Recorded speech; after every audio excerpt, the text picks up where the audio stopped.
Let's start it off with the Phillies bats. I don't know what it is, but I am very much a believer in the broadcast jinx. Whether that's mentioning a no-hitter and then the guy loses the no-hitter, or whether that's a guy who has just been pitching really, really well, and then it ends up biting that team in the butt. Ranger Suarez. And when I saw this pop up on the screen yesterday, I thought, this is, I think, the third inning when they put this up on the old TV screen there during the Phillies broadcast. I didn't necessarily think that Ranger Suarez was going to get blown up, which he obviously did not. 7 strong, 7 scoreless yesterday. But they put this stat up there on the TV broadcast, and this blew my mind. Lowest ERA, minimum 160 innings pitched by starters since August 2nd of last season. Since August 2nd of last season, Ranger Suarez ranks 1, 2, 3, 4, 5, 6th best ERA with a 2.76 ERA since last August 2nd.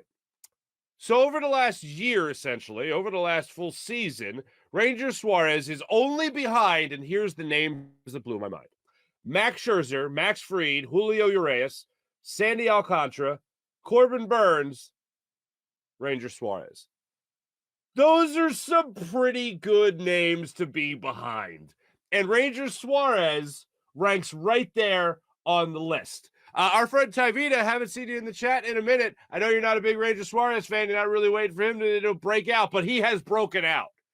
And look, I'm fully aware of the way he ended the season last year in the final 2 months, and I applaud him for all that. And going into this season, my big thing was if Ranger Suarez can click back into that starter's role and all that. He pitched great last year in a small sample size. Well, throughout this year, he has pitched pretty damn well also. I saw that stat and I went, Ranger Suarez has been pitching out of his mind. Can they get it again today? And yesterday, that's exactly what they got. They got a dominant performance from Ranger Suarez. And the bats did nothing. The bats did absolutely nothing to give him support. And then you think about his last start against the Mets where he was dominant, and the bats gave him next to nothing in that, but they were still able to get the win.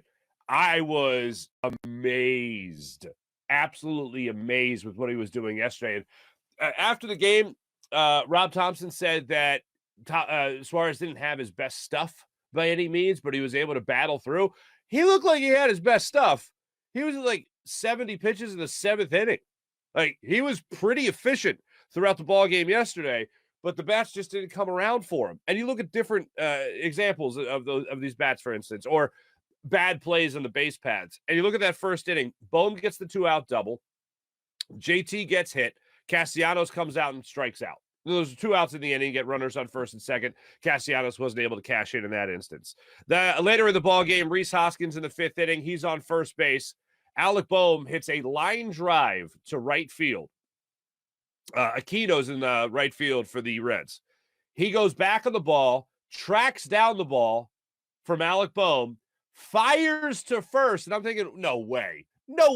His back foot, his plant foot, was like on the warning track. No way he's doubling up Rhys Hoskins at first base to end the inning. And then that's exactly what he does. Aquino throws a rope, a Henry Rowan Gardner Rookie of the Year frozen rope from the outfield to first base, doubling up Rhys Hoskins to end the inning. And I'm like, okay. So between the jinx that is the stat of showing that with Ranger Suarez to boneheaded plays of getting doubled off first base in that situation, like Rhys Hoskins did, it was like, maybe today is not the Phillies' day. And it certainly was not, as they get the walk-off win from Barrera's walk-off RBI single off Sir Anthony Dominguez to end that game in the 9th inning as it went scoreless into the 9th. Also, look, by then I already knew it wasn't the Phillies' day, but in the 9th inning, JT Realmuto takes a pitch out over the middle of the plate, just above the knees, called strike 3. Don't know what he was looking for, but it wasn't that pitch. He goes down. Next batter up, our man, Nick Castellanos. He swings at a pitch, a 1-2 pitch at his shoulders, and he goes down.